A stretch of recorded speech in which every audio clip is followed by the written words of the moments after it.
Hello, my name is Ryan Harp, and this is going to be the week 4 project for FTE 211. In this week's project, what we're going to do is we're going to polish the feed ramps. We're going to take the gun through a thorough cleaning, and then we're going to talk about some things like malfunctions and the importance of training a user with proper stance, proper grip. So stay tuned. So as with always, the first thing that we need to do before we're working with any firearm is make sure we're safe. So for safety, we've got no live ammunition in the area. The next thing we're going to do is pick up our weapon. We've already got the slide lock to the rear and the feed source removed. No need to put it in for anything but functions checks while we're working on it. So the first thing we're going to do is visually and physically inspect the chamber. Make sure there's nothing in there. Look away. Visually and physically inspect again. Let that slide forward. Pull the trigger. Now we're sure we got a clear weapon. So stay tuned. The next thing we're going to do is a full disassembly. All right, so now we've got the entire weapon stripped. This is going to be our first look at an unpolished feed ramp, and then we're also looking at the unpolished portion of the barrel. Let's see if we can get some light bouncing off of that. So we're not polished on the barrel. The feed ramp is slightly polished. There's still some machining lines right in there. So our goal today is going to be to just smooth that out. We're not going to be looking to remove material, really just to give it a nice smooth path to allow the round to slide off the magazine into the barrel. And if we're looking here, I'm not sure how well you can see it right there. We need to make sure that we're keeping that gap. All right, so now we're done. We've got a completely polished feed ramp.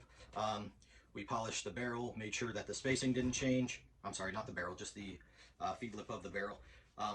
So we've cleaned the weapon, reassembled it, lubricated some points. When we're talking about lubricated, we wiped the entire weapon down with this Hoppy's Gunmetic Cleaner and Lube as we were reassembling, and then wiped that lubricant off. And then where metal touches metal is really where we want to focus our lubrication, where metal glides against metal, and we use some of this breakthrough gun oil just on those components right there. So on to parts 3, part 4, and part 5 of the assignment. So for part 3, it's about educating a customer how to spot ammunition induced malfunctions. Ooh. So when we're talking about ammunition induced malfunctions, and I wish I had some brass down here with me to show you, but it's all about keeping this area free and clear. So if we look at these snap caps right here, so these are made to a specific spec. So when we're looking at ammunition induced malfunctions, what we can be looking for, we could be looking for blown or missing primers. This can be indicative of ammunition that is loaded to too high of pressures, that is out of spec. We can look for case swelling.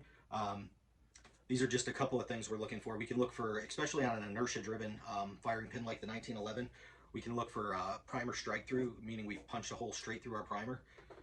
These are some common issues with ammunition that can cause malfunctions. Also, just out-of-spec ammunition, right, can cause a lot of malfunctions. If I remember correctly, the 1911 was manufactured, if you will, around 240 grain ball FMJ ammunition. So anything that's outside of that could definitely start to create some issues with the harmonics and the running of the weapon. So the next thing that we need to talk about is, as a gunsmith, should we train our customers on proper grip and stance? So it's my belief that everybody in the firearms industry is responsible for training. Some people may have the stance, well, that's not my job, they need to go see a firearms instructor. It is everybody's responsibility for safe operation, and preventing malfunctions increases safe operations. With the 1911 specifically, more so than some other weapons, it is imperative that you have that high grip, right? So in order to ensure that you've got the grip safety disengaged, it's imperative that you have that high grip. And just like blowback pistols, it's operated by the recoil. So preventing that weapon from coming back towards you, having those wrists kind of slightly bowed and pressure driving into the gun, allows that recoil to complete, allows the barrel to disengage appropriately.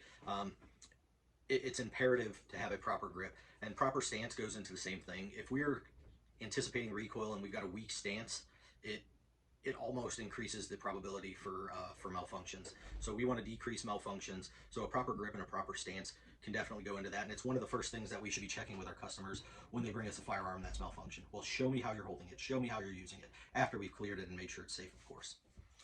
Now, as we run into part 5 of this assignment, we have to describe why it's important to understand the firearm accessory operation prior to attaching any accessory to the firearm.